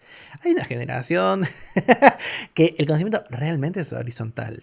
A mí no me deja de sorprender. O sea, y muchos de los que nos escuchan dicen, obvio, es así. Bueno, yo te juro que hace 20 años no era así. Y hace 10 tampoco, ¿no? Claro. Entonces, para mí es increíble. Ok, vos querés hacer un podcast, es un teléfono, listo, no sé nada. Bueno, mientras almorzás, mirás YouTube. O sea, tutoriales, ¿no? Como que para mí toda la cultura tutorial me recontra sorprende y me encanta. Y por supuesto eso no te garantiza que sea muy escuchado. Pero también creo que hay como una... Y eso me encanta, ¿no? Como que hay una cierta especie estamos dejando de interesarnos tanto por los números netos de grandes volúmenes, que capaz se los abandonamos. No sé, yo escuchaba tu charla con Darío Turoleski de Viacom, de Telefe, Ujú. ¿no? Y un poco también decía eso. Bueno, ok, listo. Yo tengo cosas mega populares y tengo otras que necesito, que son muy costosas, entonces necesito que lo mega popular me sea un poco más barato para, digamos, bueno, esto yo creo que, ok, le vamos a dejar a Darío que haga tipo a Susana o a La Voz o un super reality en la tele o por streaming. Y yo quiero hablar de algo y yo creo que hay cada vez más personas que lo hacen sin la presión de la popularidad. Cuando nosotros nos conocimos hace 12 años, estaban los blogs, bueno, uno quería que los leyeran mucho, pero vos imaginabas como mucho. Yo me acuerdo una vez que mi blog tuvo una entrada que lo leyeron 10.000 personas y yo me decía, wow, ya Claro. está, qué increíble. Y ahora capaz es un tweet y te lo retuitea alguien y tenés 10.000 en un ratito. Y yo creo que cada vez más hay podcast, newsletter, digamos, la gente quiere crear esos contenidos, con cuentas de Instagram, en donde, no sé, yo a veces jodo con la minoría intensa, ¿no? Que además es un problema algorítmico, porque en general vos podés tener si el algoritmo no está bien hecho, una minoría intensa te puede cambiar lo que pasa con la mayoría un poco más tranquila, ¿no? Es un problema que a veces tienen las recomendaciones. Un grupito muy intenso que te puede cambiar, que te muestran como relevante. Y yo creo mucho en esas minorías intensas. No sé, yo cuando, no sé, escribo de filosofía o de la Antártida, cosas así, nunca tengo pretensiones de bestseller. Tengo la fortuna de que soy cara dura y hago cosas para que se lean más o despierto interés en la gente. Eso me siento Ujú. muy afortunado, pero nunca pienso eso. Y es una libertad y es una... Entonces yo veo gente que hace esos contenidos con mucho cariño, con mucho corazón. Los podcasts en particular a mí me encantan porque recuperan esa magia de la radio de la cercanía, ¿no? Realmente, sobre todo porque rara vez vos escuchás podcast en un parlante, siempre están en los auriculares y el auricular es como que te besa la oreja, no sé cómo decirlo, es como te están susurrando, ¿entendés? Y estás, qué sé yo, en pandemia, digamos, siempre el consumo de podcast estaba más vinculado con caminar, con andar en colectivo, eventualmente en avión, en subte, en metro, y en pandemia, nada, leí unos informes que están muy vinculados con la limpieza de tu casa, estás lavando los platos, estás barriendo, ordenando, esos momentos, ¿no? Donde vos, y esa intimidad que tiene el audio, y por supuesto están los youtubers, ¿no? Pero a mí lo que pasa con los youtubers es, bueno, necesitas luces, micrófono, otro tipo de cosas para que sea más atractivo, ¿no? Pero lo tenés. Y newsletter, nada. Vos, qué sé yo, la gente que trabajamos vivimos arriba de un mail. Yo, tipo, la mitad de mi trabajo es ver mail, responderlo, calendarizarlo, pensar qué dicen. Que te llegue ahí un contenido, ¿no? También como a tu buzón real, ¿no? Como cuando antes venían a tu casa te caía una carta física. Eso creo que a mí, insisto, no deja de sorprenderme esa horizontalidad que tantas veces se premió y que ahora la tenemos sin la presión de que tenga que ser todo mega popular. Tomás, quiero hacerte preguntas cortitas. Dale. Las preguntas son cortitas. Vos tomate el tiempo que quieras para No responder. soy de respuesta cortita, pero te prometo. Está todo bien, está todo bien. La primera es la del viaje en el tiempo. Imagínate que un amigo, una amiga inventa finalmente la máquina del tiempo con la que muchos soñamos cuando nos compramos la primera Commodore en algún momento. Y te dice, mira, te voy a regalar un viaje en el tiempo. Vos podés ir a donde quieras, a cuando quieras. Estás un rato ahí, un tiempito ahí, y después volvés al aquí y a la hora. Un solo viaje. ¿A dónde irías? ¿Primero, al pasado o al futuro? No iría al futuro porque yo creo que el futuro lo tengo que colaborar yo en hacerlo. No Bien. quiero saberlo. Y no iría muy atrás en el pasado porque no quiero no entender cosas. Hay una semana. Pues, ¿me puede ir una semana? Sí. Ok. Hay una semana, esto es muy personal, pero que me encantaría haber estado en Buenos Aires, que en el año 93 tocó Michael Jackson, Madonna y Roxette, que es una banda Mirá. noventosa que a mí me encantaba, de chico me encantaba, me encantaba. Tocaron en River. Los tres en un lapso de Sí, pocos días. 7 días, una cosa así. Nada, me hubiera encantado. Wow. O sea, capaz de unos días antes para sacar las entradas que no había plataformas, había que hacer la fila, la famosa, una cola para sacar las entradas. Pero siempre pensé Mirá. que. Y yo ya estaba vivo, tenía 13 años en el 93. Y lo veía desde mi ciudad. Y en mi casa capaz no había ni guita ni ganas de ver a Michael Jackson. Pero me hubiera encantado. Esos 3 shows para mí como condensan mucho de lo que soy, de la música que escucho, de lo que me copa. Mira, espectacular, me encantó. ¿Qué sentís que sabés ahora que no sabías cuando estabas pensando y que te hubiese gustado saber? Es decir, ¿qué te dirías a vos cuando tenías 20 años si tuvieras la posibilidad de hablar con el vos de tu pasado?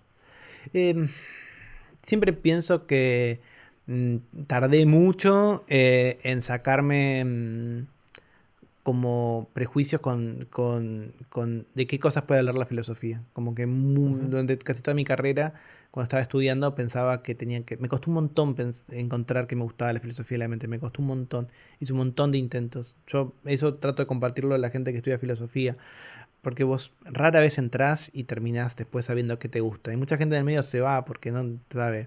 Pero ¿Y estudié de te dirías todo. entonces bancate que te va a gustar? O... Explora, explora, Mm, explora y sorprendete que capaz lo que vos haces no es lo más reconocido o nada. Yo me la jugué por lo que yo sentí que me iba a interesar muchos años y la pegué, pero también probé un montón antes. No es que la pegué, tipo, probé un montón, probaría. mm, mm.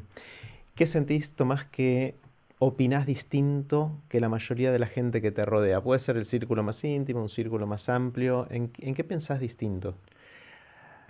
Polémico, pero yo no creo tanto en trabajar de tu pasión. Mm, Yo recontra creo en como una cosa, sin ser peyorativo, como más de obrero. Yo me veo mucho así. Yo escribo mucho, he escrito muchos libros para gente que firmó, obviamente, ¿no? Lo que se llama trabajo de registro fantasma. Escribo hoy incluso, ¿no? Artículos para LinkedIn, para empresas y todo eso. Es genuino, me da trabajo, me da plata, lo hago bien. Y no siento que pongo nada de mi pasión. Pongo algo de mi conocimiento, siempre hago cosas que me enorgullece, ni con nada, pero nada, firmo lo que me gusta firmar y lo que encontré firmado por Tomás Balmaceda porque lo hice yo y lo quise firmar, pero lees un montón de cosas que escribió Tomás Balmaceda y que no, porque para mí, no sé, muchas veces los trabajos de pasión son los que más me gustan y no siempre son los que me permiten vivir o generar los ingresos que necesito. Entonces yo separo mucho, como que si te gusta mucho algo, capaz, nada, tu trabajo tiene que ser otra cosa porque querés un tipo de vida o un estilo. Cuando estudias, por ejemplo, solo filosofía, nada, tenés un cierto nivel de sueldo, por decirlo de una manera muy, muy pedestre, y quizás si querés tener otro tipo de vida y vas a precisar sumarle algo, ¿no? Bueno. Entonces, para mí, tipo, si tu vocación es la música, está buenísimo, pero no quieras vivir como un ingeniero. Capaz tengas que ser un ingeniero que le gusta la música. Claro. Está bueno, es interesante en los últimos episodios que estoy grabando Aprender de Grande, surge el tema de la pasión, pero con distintas perspectivas. La tuya, si la entendí bien, es no siempre vas a encontrar una vida en la que todo lo que hagas para sostener tu nivel económico o lo que quieras necesariamente va a estar relacionado con algo que te apasione. Quizás tenés que bancártela y hacer un trabajo en cierto horario para dedicarte a lo que te apasiona después y está todo bien. Esa es la perspectiva. Sí, sí, no amargarse, lo veo mucho en muchas personas. Sí. Como... Porque otra distinta que surgió, te la tiro por si es complementaria, es esta idea de que no sirve tanto pensar en que vamos a encontrar nuestra pasión, ojalá, y después dedicarnos a algo que tiene que ver con esa pasión, sino que la pasión se construye trabajando de algo. Totalmente, eso también puede pasar, no se me ha ocurrido. Sí, porque también hay gente que no tiene claro exactamente qué es lo que quiere todavía. Claro, capaz ni se inventó lo que le va a apasionar, lo tiene que inventar esa persona. Y entonces, ponete a trabajar de algo por más que no te apasione, y quizás, si tenés suerte, te termina apasionando, porque es a través de trabajar y meterte en algo que terminas encontrando la pasión. Esa es una mirada. Otra mirada de chicos más chicos, de chicos que están en sus 20 años, es dejate de joder con la pasión. Es una mochila muy grande. No sé qué me gusta. Entonces no me digas busca tu pasión. Porque es como un deber ser muy fuerte que oprime. Sí. Y que es difícil, porque algunos la encuentran, otros no. Y está todo bien no encontrarla también, por esto mismo que decís. Podés ser ingeniero, ¿no? Y podés como que música. De golpe tipo, ay sí, me harté de la música o me harté de tal cosa. Claro, y poder ser fluido en eso. Sí, yo lo pienso, está buenísimo lo que decís. Me llevo las tres porque para mí es como, bueno, ahorrate la amargura. Hay ciertas cosas que puedes hacer y otras que no con las decisiones que tomás. Bueno, capaz tengas que tomar otras decisiones para no amargarte. ¿En qué cambiaste de opinión recientemente? ¿Qué era algo que venías pensando para un lado y decís, no, va para otro? Qué buena pregunta. La verdad es que en bastantes cosas, porque soy muy cabezadura, pero a la vez como que trato de escuchar, ¿viste? Quién piensa distinto o qué puede hacer. Nada, en general yo era, por ejemplo, y esto me pasó hace 2 años ya, muy crítico de esta idea del mundo de los influencers pero porque ahí también se me juega esto del filósofo profesional como de la academia, ¿no? Yo creo mucho en la validación y yo soy una persona muy del siglo XX en eso. No me gusta cuando alguien que no se presenta como filósofo, como si fuese profesional cuando no lo hizo, ¿no? Como que eso, no sé, siempre me molestó y me parece como degradante porque finalmente la idea de que no le digas a filósofo a tal porque no vive. Bueno, no, decíselo porque si no estás pensando que el filósofo es una cosa etérea que solamente 5 personas en toda la historia lo tuvieron. Y cuando surge el mundo de los influencers y el mundo de esos referentes, a mí al principio me parecía un fenómeno muy menor porque me enfrentaba a la idea de gente que opinaba, quizás en ciertos aspectos, para mí básicamente con lo vinculado con la salud. Yo en eso... Nada, hay 2 o 3 temas que nunca escribo, nunca hago nada porque soy muy respetuoso. Uno es la salud y veía gente que quizás no era nutricionista, que te decía, bueno, come tal cosa. O gente que capaz no estudiaba educación física y te hacía rutinas de... Bueno, eso me daba mal, no sé, ¿viste? Y como que había englobado todos los influencers en eso, ¿no? Como esa idea. Incluso cuando yo capaz en redes sociales tengo una cierta influencia, pero como que me veía distinto.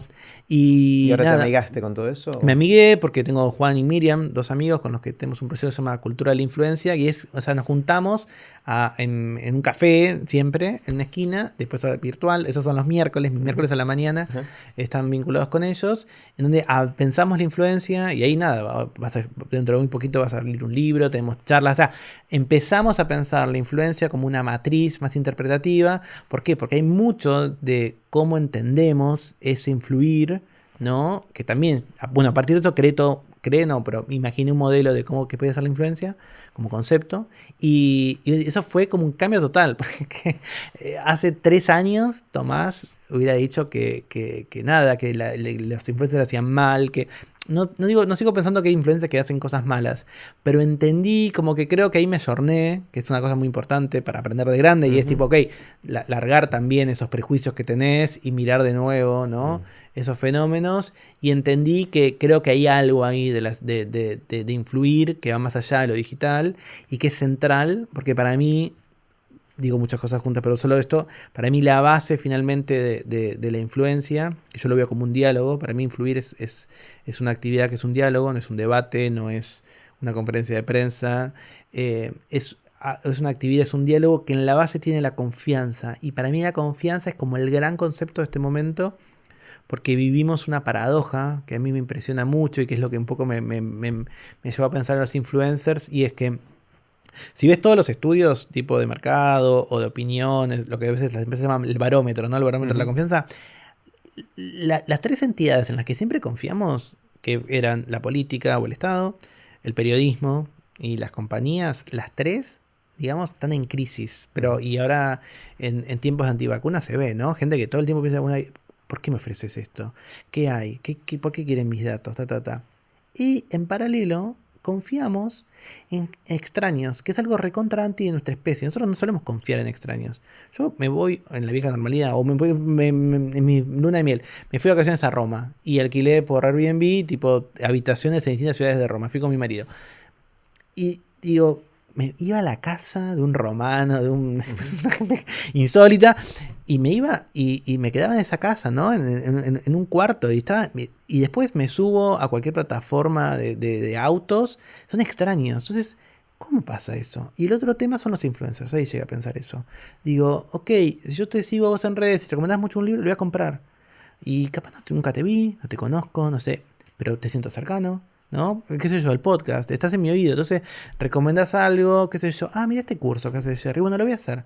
Pero si yo te conozco, de que no sé qué vas. O sea, entonces, cuando pensé en eso, me di cuenta que la base de eso es la confianza. Porque yo creo que esa supuesta crisis de escepticismo que hay, es que, bueno, estas entidades, el gobierno, el periodismo, la publicidad, me engañó, me sentí traicionado muchas veces, me di cuenta que, digamos, necesitan una autocrítica, tienen que arreglarla.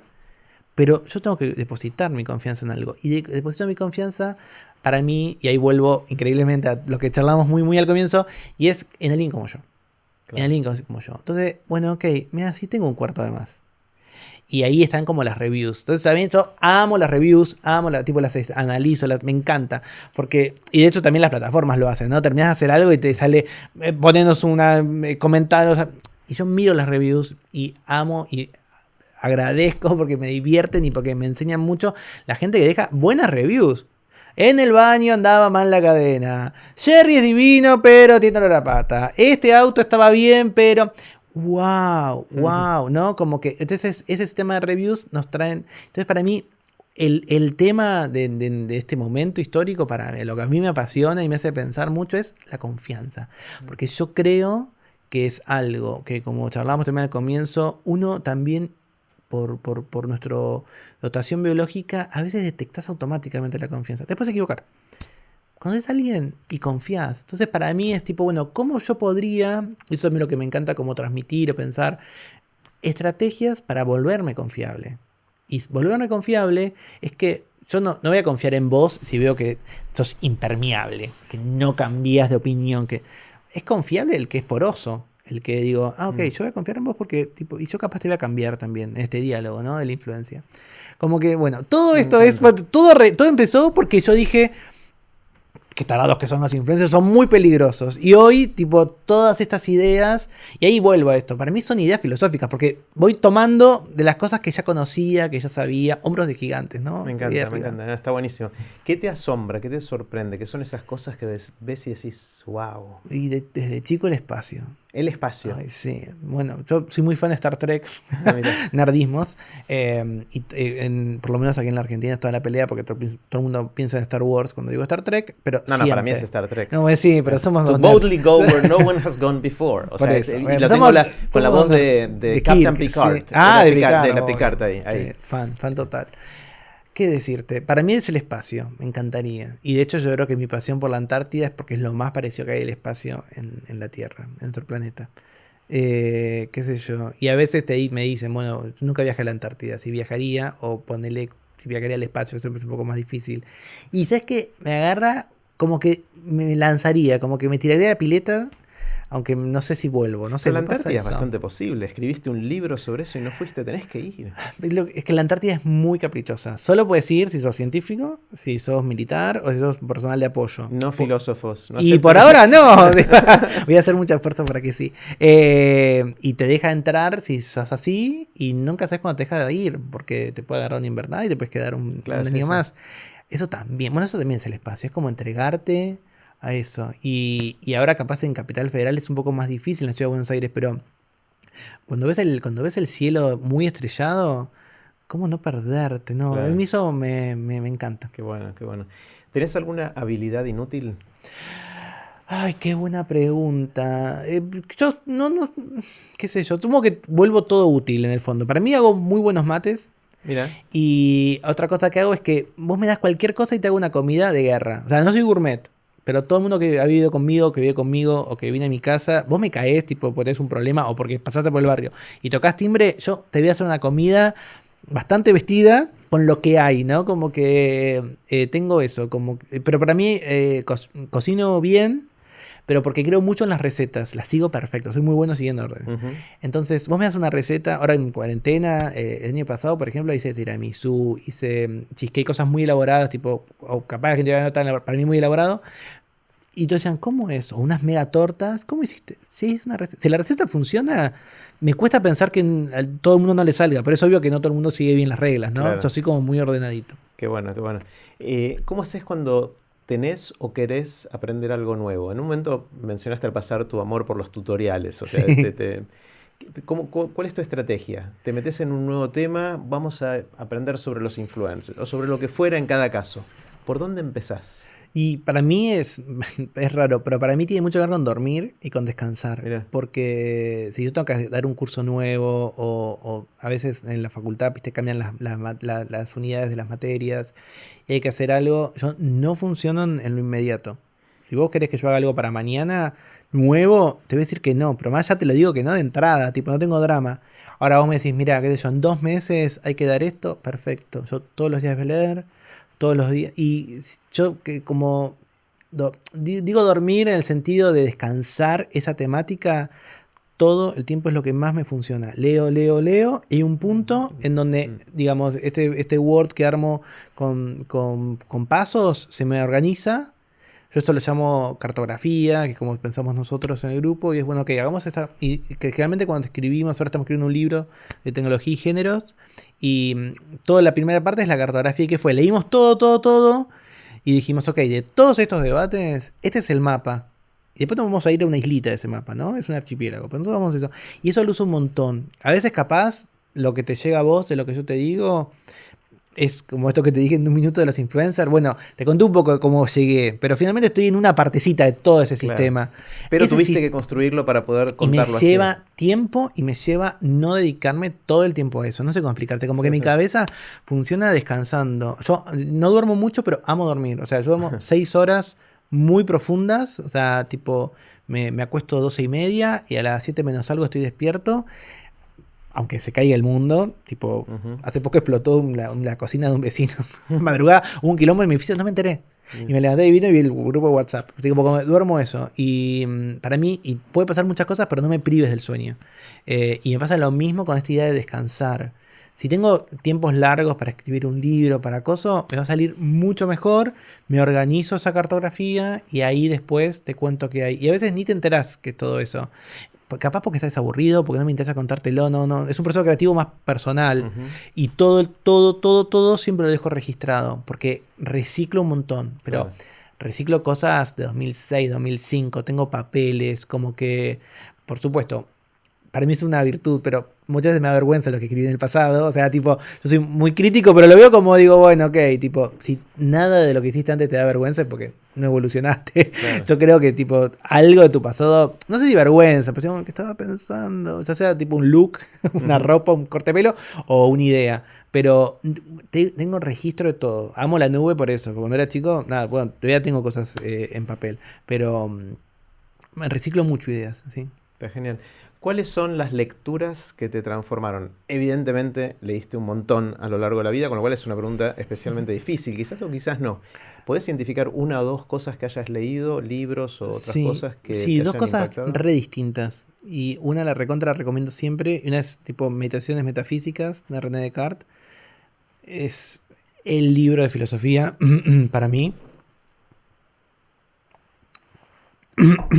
Em, Meditaciones Metafísicas de Descartes para mí es el libro que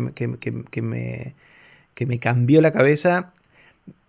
Mucho de mi actividad filosófica es pelearme con Descartes y con ese libro, pero todos los años me las ingenio, de hecho ahora en 2 semanas, para darlo. No sé cómo doy ese libro porque me sigue pareciendo espectacular y me sigue pareciendo increíblemente accesible para cualquiera. Mm, Se descarga en cualquier lado gratuito o te buscas una linda edición. Son 6 noches que Descartes pasó frente al fuego pensando. Esas 6 noches destruye la realidad y la vuelve a construir. Puede estar de acuerdo o no como la construye o la destruye, estoy en desacuerdo.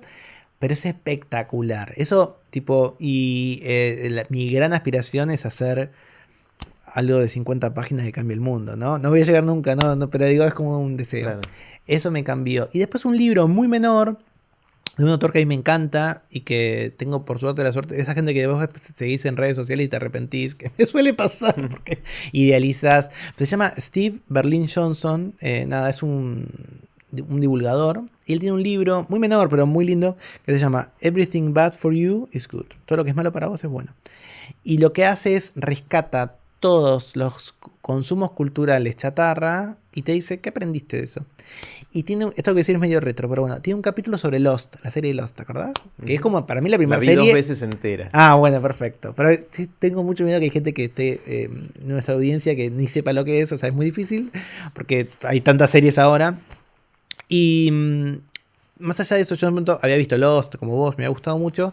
Y él te dice, bueno, este consumo que nadie te diría que es súper relevante para tu vida, mira, te aprendiste todo eso. Y a mí eso me hizo entender o me dio el marco para lo que yo creo un montón, que es que la cultura popular tiene un valor. O sea, no todo es increíblemente profundo ni todo tiene un gran significado, pero hay que hacerle caso a eso. Para mí hay un dicho horrible, asqueroso, me parece pésimo, que es tipo como que si es algo popular, no me acuerdo bien cómo está formulado, pero es algo así como que las moscas, si hay 1.000 millones de moscas en algo podrido, No pueden estar equivocadas. claro, eso me parece un horror, pero porque realmente me parece muy soberbio. Realmente, si hay 1.000 millones de moscas, quiero verlo, quiero ver qué hay, Claro. quiero ver qué. Puedo estar en desacuerdo, no tengo ningún problema. Pero no creo que lo popular per se sea bueno, pero no puedo creer que hay gente que se vanaglorie de lo que no es popular. Lo digo yo que tengo consumo antipopular, no me gusta el fútbol, no me gusta el rock, o sea, cierto tipo el rock pesado no me gusta, el rock sí, pero digo, tengo consumos súper raros. Pero bueno, me parece muy valioso. Ok, este fenómeno, tanta gente que lo hace, ¿cómo puede ser? Ujú. Entonces, esos dos libros, Descartes por clásico, y este mega menor, digo, capaz Berlín escribió otros libros muy lindos, Berlin Johnson, pero este, para mí, él capaz ni siquiera le gusta tanto. Fue que esos libros, ok, Entendí esto que algo. yo intuía esta persona me lo ordenó, ¿viste? Mm. Como que, bueno, confirmó mi intuición. Es medio cabezadura, pero soy un poco así. Como dije, esto que sentía, bueno, ahora lo entiendo más, lo puedo defender. Tomás, si alguien te despertara a las 3 de la mañana y te sacude así en la cama y te dice, Tomás, ¿de qué trabajas? ¿Qué le dirías así? Pensar. Trabajo de pensar. Sí, sí, no me da vergüenza. Está buenísimo. Es lo que hago y la verdad que no hago muchas cosas. Es genial, es genial. Si viniera un cataclismo, esta es la pregunta más difícil de todas.